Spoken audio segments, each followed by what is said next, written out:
Another extract from Peg's Boys by Johnny Tudor. I had to do something to keep body and soul together. The next week, I got a job in a gents' outfitters that paid £5 a week.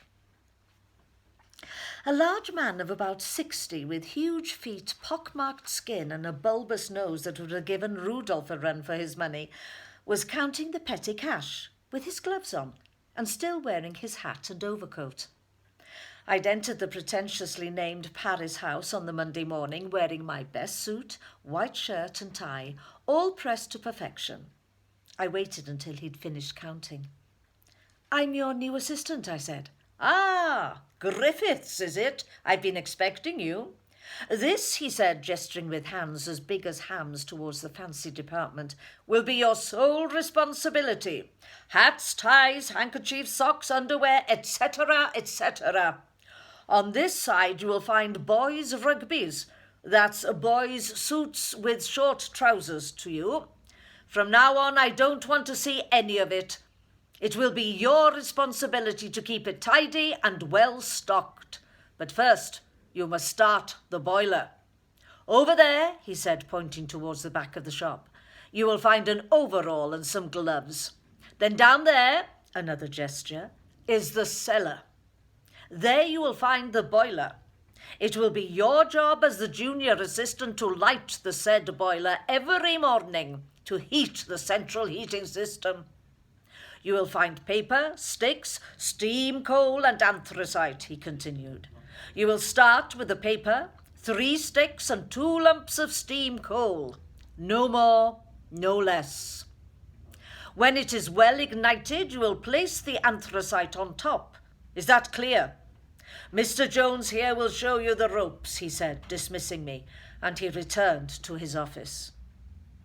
I didn't know what to say. What had I let myself in for? The rumours I'd heard about this heinous haberdasher were true. I'd been warned that he was a bloody tyrant, but nothing could have prepared me for this. I felt like I was in some Dickensian play. I came here to sell clothes, not light bloody boilers. If he wanted a stoker, he should have rung the bloody steelworks. Mr. Jones, the first salesman, a man not much older than me, had been observing my induction with interest, a hint of a smile on his face. "Don't worry about Tom," he said. "You just have to learn how to handle him." It was like good cop, bad cop. Mr. Jones, or Jeff, as he asked me to call him, lived in Cumteg. I'm not a great believer in coincidences, but in this case it turned out to be true. He knew most of the characters of the village that I did. When Tom wasn't cracking the whip, he would reminisce about the place and the mutual friends we had. He knew Pip and Frankie. Being a year older than me, he'd been in the same class as Frankie. He knew Jennifer Jones. Every boy in the school knew Jennifer Jones. I pumped him as to what had happened to her. He wasn't sure, but he'd heard she'd got married to a local boy and moved away. Jeff became a good friend and mentor during my brief career as a fancy hand, as Tom insisted on calling me. He patiently showed me how to sleeve the stock so that the rows of suits on rails were aligned as perfectly as soldiers. He taught me how to press a suit with a huge goose iron for the window display. Fold and pack a suit in sheets of brown paper so they wouldn't crease, then tie them with string. My lessons were interrupted by Tom bellowing from the office. "Mr. Griffiths, put the kettle on. I fancy an attractive cup of tea. You'll find the makings in the staff room. Oh, and after you've done that," he yelled as an afterthought, "you can get me a middle cutlet and chips from the chip shop, and a custard slice. I'm nuts on custard slices." My first day as a shop assistant was turning out to be a nightmare, but I had to suck it up. I was trapped. We needed the money. I had to bite my tongue and get on with it as best I could. It was very busy that first day. Apart from my cleaning and boiler duties, there'd been a run on the fancy department and most of the stock was running low. It was 10 minutes before closing. I was tidying the stock ready for the next day when a customer entered in search of a tie. That line, Mr. Griffiths, yelled Tom, gesturing for me to go forward. I've only got 6 ties left, sir, I said, nodding towards my depleted stock. But you're welcome to look. The man hovered, not knowing quite what to do. Then, OK, I'll try the co-op, he said, and left. Tom exploded. What do you mean we only have 6 ties? We have 6 attractive ties, he yelled. Which one would you like?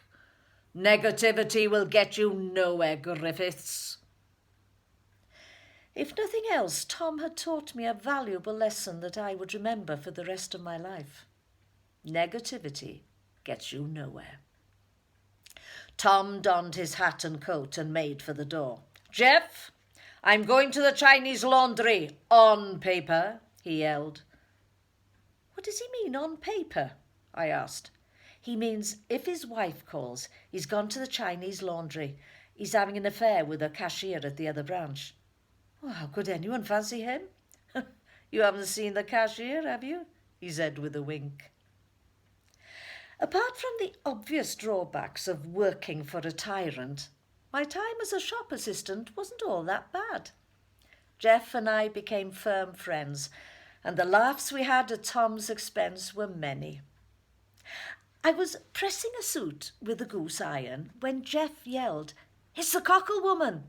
and dashed out to buy a bag of cockles from the pinafore lady carrying her basket of wares, fresh from Penclouth. I followed, forgetting the suit and the iron that was resting on it. I returned, clutching my bag of cockles, to find the iron had burnt a hole in the brand new jacket, much to Jeff's amusement. Stick it back into the stock, Jono. Tom will never notice. I don't know if he ever did. I left before my heinous crime could be discovered.